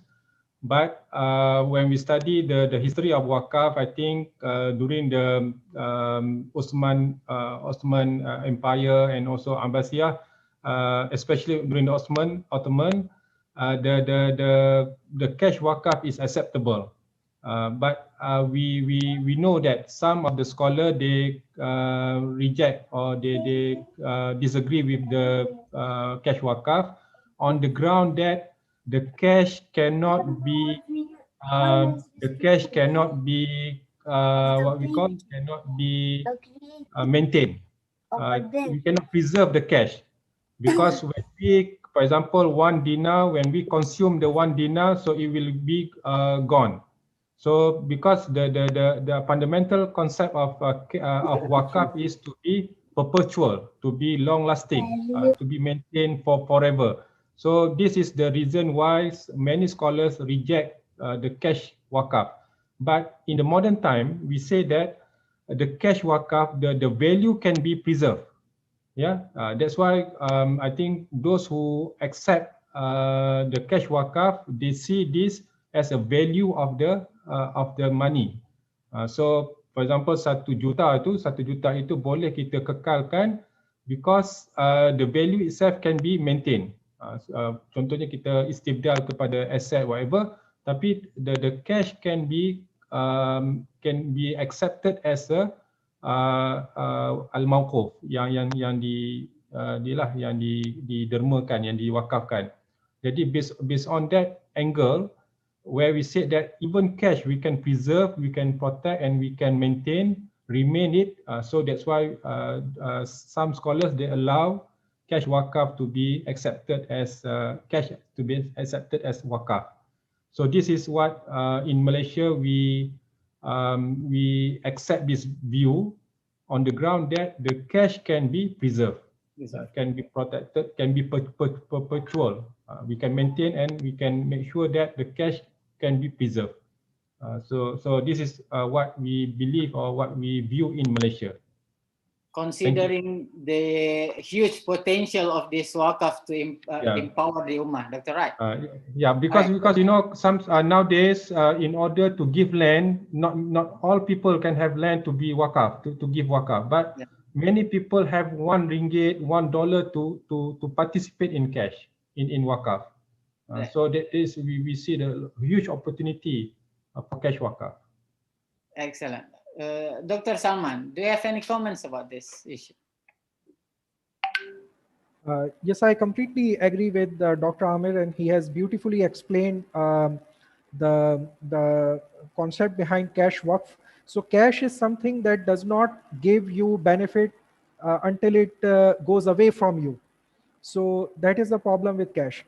And the rules of waqf say that the corpus of the asset should remain intact.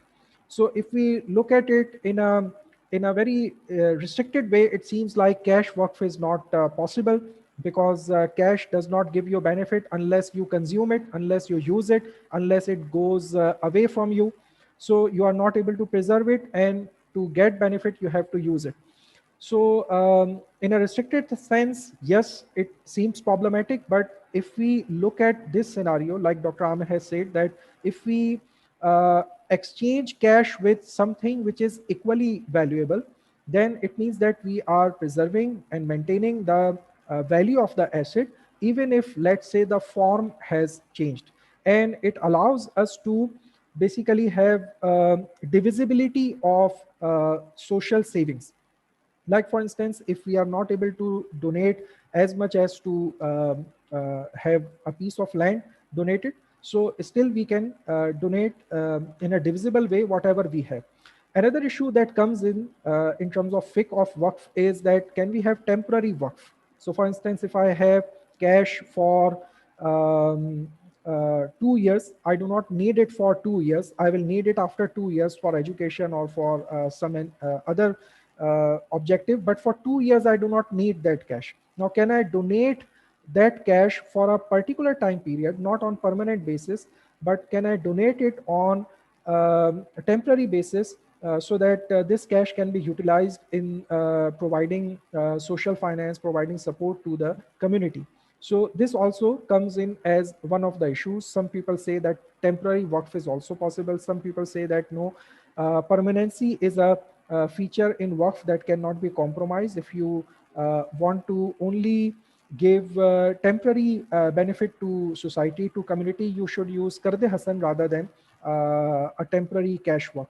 So these are some of the problems that come in. Istibdal and Ibdal is also not universally agreed upon concept. Some people say that corpus of the asset should be remaining intact in a very strict sense, meaning that you cannot even exchange or substitute. But there is an economic case for doing that in some cases, which can even enhance the value of the waqf asset. It can make it more productive. So if, let's say, a waqif has made certain let's say guidelines in the waqf document, can they be revised? Some people think that they can be revised. Some think that they cannot be revised at all. Some take a middle ground where they say that some amendments can be made, but beyond a certain point, amendment should not be made continuously. So there is some disagreement, but we also need to take into account maslaha. We also need to take into account urf as well, because nowadays we have fiat money. We might also have now digital currency taking a prominent role in the economy. So we might have to look beyond the classification of assets we are used to in the classical fiqh. And so urf, maslaha, maqasid sharia, economic proposition, all of these things should also be incorporated in evaluating waqf. And the beautiful thing in waqf is that the fiqh is not much restricted, because from the nusus we do not get enough guidelines. So the guidelines were developed taking into account the urf and norm and maslaha of the classical period. And if things change, we might also deliberate further and revise certain rulings where we do not have contradiction with the nusus. Excellent. Thank you very much, Doctor. Couldn't agree more with you. And I believe still another question to address our excellent speakers. So for those who still have questions, you can directly message to their LinkedIn, because we don't have much time here. And then unfortunately, we have reached to the end of the program. I really appreciate for you all attending this webinar, international webinar, with the very limited short time. We hope that our knowledge and insight broadening. But don't forget, the objective of this Waqf as Islamic financial instrument will not be achieved if you don't donate. Okay, set aside your assets or money in the way of Allah. May Allah Azza wa Jal is your journey in this world and spread kindness to your surroundings. Huge appreciation for our distinctive speakers. On behalf of Dr. Henry Tanjung, there is slightly technical problems, and I'll see you again in the coming future of Indonesia Waqf Institute events. I'm closing this webinar with doa kafaratul majlis. Subhanakallahumma wa bihamdik asyhadu an la ilaha anta wa nastaghfiru wa atubu ilaik. Assalamualaikum warahmatullahi wabarakatuh. Thank you for all speakers, Dr. Muhammad Shakil, Dr. Amir, thank you, Dr. Amir, Dr. Salman, Dr. Salman. Dr. Shakil. Bayu. It's so nice to have you here. Assalamualaikum. Waalaikumsalam.